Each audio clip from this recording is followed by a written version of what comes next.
పసుపులు బాసిన అడవి బిడ్డలమ్మ కుంకుమ భరణిలై వెలిగే గిరిజన జ్యోతులమ్మ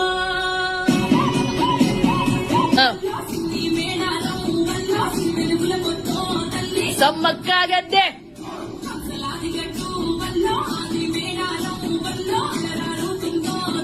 సారక్క గద్దె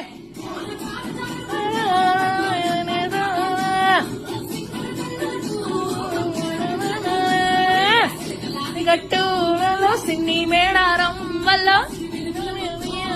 సమ్మక్క గద్దె